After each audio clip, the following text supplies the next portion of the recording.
Saat kerja paksa, Bart dan Charlie jatuh ke pasir hisap. Segera teriak minta tolong. Saat nyaris tenggelam, bos mereka, Taggart, cepat datang. Ia teriak suruh anak buah bawa tali. Tapi yang ia pedulikan bukan dua nyawa kulit hitam, Bart dan Charlie, melainkan aset. Untung, nyaris hilang gerobak dorong $400. Usai gerobak ditarik aman, Taggart bersikap tak peduli. Tak tanya kabar dua pria kulit hitam yang panik. Baginya, dua nyawa kulit hitam tak sebanding gerobak tua. Untungnya pasir hisap di rel kereta. Keduanya bisa berpegangan, naik ke darat tepat waktu. Taggart, tak peduli nyawa orang, tak tunggu mereka istirahat, langsung lempar alat, suruh mereka kerja lagi. Ia tak tahu, dua nyawa yang ia anggap sampah ini adalah orang yang tak boleh ia cari masalah. Bart, naik ke darat, tak tahan kekejaman Taggart. Ia mengamuk, ambil sekop, hantam kepala bos kejam itu. Taggart, kepala dibalut perban. Segera temui bosnya, lamar, lapor kejadian, minta hukuman. Lamar pria licik, kejam, tanpa nurani. Ia pernah suruh anak buah gantung budak kulit hitam di bawah. Lalu dengan dingin ia minta budak itu hitung gilirannya digantung. Nyawa budak sama saja bunuh semut baginya. Lewat Taggart, ia tahu jalur kereta api akan lewati Rock Ridge. Di benaknya muncul rencana busuk. Kuasai tanah itu. Ia akan kaya raya berkat perkembangan rel kereta. Lamar segera kirim sekelompok koboi ganas ke Rock Ridge untuk menenangkan kota dengan caranya, buat onar, ganggu, dan usir semua warga. Dengan begitu, ia bisa kuasai kota itu. Tapi ia tak tahu warga di sana tak mudah diusik. Mereka tak mau pergi, malah gelar rapat besar. Mohon gubernur carikan serif berbakat lindungi kota dari koboi-koboi itu.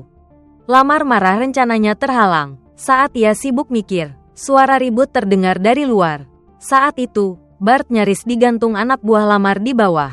Lamar lihat adegan itu, muncul ide jenius. Mereka mau serif hebat, biar saya kenalkan. Lamar segera bawa Bart temui gubernur. Ia pakai lidah licinnya yakinkan gubernur. Lamar hitung, pakai budak kulit hitam jadi serif akan buat warga kulit putih cepat hilang kesabaran. Lalu pindah, tapi ia tak duga budak yang ia remehkan ini punya kemampuan di luar nalar. Bart sendiri tak percaya. Kemarin nyaris dieksekusi, kini hidupnya berubah total. Jadi serif resmi, jalan di depan luas, penuh tantangan. Ia sangat antusias. Ia tunggangi kuda kesayangan, siap berangkat terima jabatan. Sambut serif baru, warga Rock Ridge siapkan genderang. Berkumpul ramai, mereka tak duga gubernur kirim serif kulit hitam. Saat Bart gagah naik kuda, warga kaget dan kecewa. Sorakan hilang, semua bergumam. Permainan macam apa ini? Spanduk sambutan besar buru-buru ditarik. Bart mendekat, kira spanduk rusak. Ia tarik tegak lagi, lalu ia jalan tegas. Mantap naik mimbar pidato. Tepat saat ia baca surat tugas, warga serentak cabut pistol, todongkan padanya. Pastor di samping lihat ini, angkat Alkitab, berniat intervensi. Hanya terdengar satu ledakan besar. Lalu pastor berkata jujur, "Nak, tanggung sendiri akibatnya." Di hadapan moncong pistol warga, Bart tak takut, ia malah cabut pistolnya, todong ke pelipis sendiri. Ia pakai trik psikologis manipulasi massa dengan mengancam dirinya. Ia pintar dan licik, tapi triknya ini ampuh. Bart pakai nada keras, "Cepat turunkan pistol. Kalau tidak, kugorok kepala si kulit hitam ini."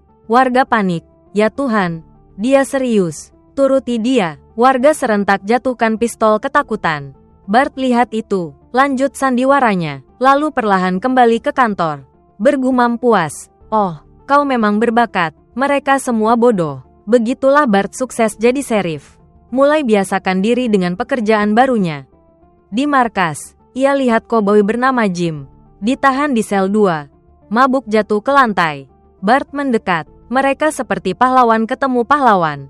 Jim banyak bicara karena mabuk, tapi mengejutkan. Bart ajak dia ke ruang tamu, minum dan curhat. Jim, dalam mabuknya, cerita ia penembak jitu terbaik, tercepat di dunia, tapi ia bosan membunuh, depresi, putuskan kurung diri. Bart anggap Jim hanya omong kosong. Ia tak percaya cerita gila itu. Bart mengejek, "Sudahlah, jangan bohong." Jim berhenti minum, berdiri, beraksi buat Bart terkesima. Terdengar, "Mulai." Bart cepat tangkap koin yang Jim lempar. Ia yakin menang. Buka tangan, kosong. Jim lalu ambil koin yang sama persis dari sarung pistolnya. Bart kaget. Kecepatan Jim memang sangat cepat. Bart memuji. Buat apa sepeda? Skill Anda begini. Siapa yang berani cari masalah? Saat mereka minum dan kaget. Di sisi lain, anak buah Lamar sedang makan malam. Siapkan rencana serangan baru. Entah karena makan terlalu banyak kacang, anak buah Lamar saling tembak. Kembang api. Rentetan bunyi kembang api bersatu. Ciptakan bau sangat tak terlukiskan. Taggart keluar, mencium bau itu. Ia merasa sangat segar, sampai mata perih. Ia kesal. Sekarang sudah makan. Siapa yang mau urus Sheriff Bart? Anak buah berebut angkat tangan. Semua mau selesaikan Sheriff baru demi pujian. Akhirnya, anak buah berbaju merah usulkan Mongo. Dia pria sangat kuat, kekar, tapi agak bodoh. Mongo bukan orang sembarangan. Tubuhnya tinggi besar berotot. Bahkan tunggangannya beda dari yang lain. Warga kota lihat Mongo datang. Langsung panik lari. Ia hanya dengan satu tinju buat kuda kuat jatuh. Dan pintu bar robek seperti kertas. Sheriff Bart tahu. Ia segera bersiap hadapi Mongo. Tapi Jim, teman mabuknya di sel, peringatkan dia. Pakai pistol hanya akan membuat Mongo makin mengamuk. Jadi, Bart menyamar jadi kurir. Lari ke bar. Begitu masuk, ia kaget lihat kekacauan dan ukuran tubuh Mongo. Bart cepat serahkan paket. Tak berani lama, langsung pergi. Anak buah Lamar, lihat Bart takut, menambah. Mongo suka makan permen. Sadar Mongo gagal buat Bart takut. Lamar putar otak, buat trik baru yang lebih jahat. Ia cari Lily, wanita cantik, seksi, kaki panjang. Ia mau pakai Lily jebak Bart dengan rayuan. Ia yakin kecantikan dan daya pikat Lily akan buat Bart tak berdaya. Lalu ia habisi Bart. Dua tujuan tercapai. Tapi Lamar meremehkan Sheriff Bart saya. Usai tarian seksi Lily, staf bar beri surat pada Bart. Ajak ketemu di belakang panggung. Bart baca surat. Bawa mawar. Temui Lily. Keduanya mesra. Buat suasana panas. Lily segera ganti baju lebih seksi. Kamar penuh aroma hormon. Lily matikan lampu. Siap. Bertempur. Tiba-tiba pintu diketuk. Ternyata Lamar datang. Tanya. Pertempuran. Bagaimana? Lily bilang. Tenang saja, Bart sudah di telapak tangan saya. Besok pagi dia akan jadi budak saya. Lalu ia lanjut pertempuran sengitnya dengan Bart. Saat beraksi, Lily tanya Bart, apa yang mereka bilang soal Anda benar? Bart jawab, oh, benar sekali. Usai, Hoan Lak, Bart tanya Lily, mau sosis lagi? Lily tolak, tidak, terima kasih. Rencana jebakan Lamar gagal. Kekuatan Sheriff Bart terlalu hebat. Dia sudah taklukkan Lily. Kini Lily jatuh cinta, tak mau lepas dari Bart. Tapi Sheriff Bart mau urusan besar. Tak punya waktu urus cinta. Saat Bart kembali ke kantor, ia merasa lelah, lemas tak karuan, seolah terkuras habis. Tak heran Lily terus menempel. Mungkin semalam ia bertarung habis-habisan. Jim bilang ada surat di meja minta Mongo dibebaskan. Bart ambil seember air, siram wajah Mongo. Mongo bersin. Rantai besi lepas semua, tapi tahu dirinya bebas. Mongo tak mau pergi, ia mau tetap di samping Bart. Tak disangka, Bart baru perlakukan dia sedikit. Ia sudah suka Sheriff itu. Jim tanya Mongo kenapa Lamar tertarik Rock Ridge. Mongo bilang tak tahu, hanya mungkin soal rel kereta. Bart bilang, kalau begitu, mari kita selidiki. Bart dan Jim ke lokasi proyek rel kereta. Pekerja Charlie langsung kenali Bart. Sangat senang. Ia kira Bart sudah lama dieksekusi. Kini lihat Bart hidup, jadi Sheriff. Semua senang. Saat semua bersorak, Taggart, anak buah Lamar, bawa orang. Mengejar, keduanya seperti air dan api. Tak ada yang mau kalah. Kelompok Taggart mau habisi Bart di sana. Jim ingatkan mereka agar lebih jujur. Tapi koboi-koboi itu tetap nekat. Cabut pistol, tepat koboi mau tembak. Sudah tembak, sudah selesai. Dia penembak tercepat yang pernah saya lihat. Anda belum sempat lihat aksinya. Semuanya sudah beres. Anak buah Taggart ketakutan. Tak berani bicara. Bart dan Jim balik ke Rock Ridge.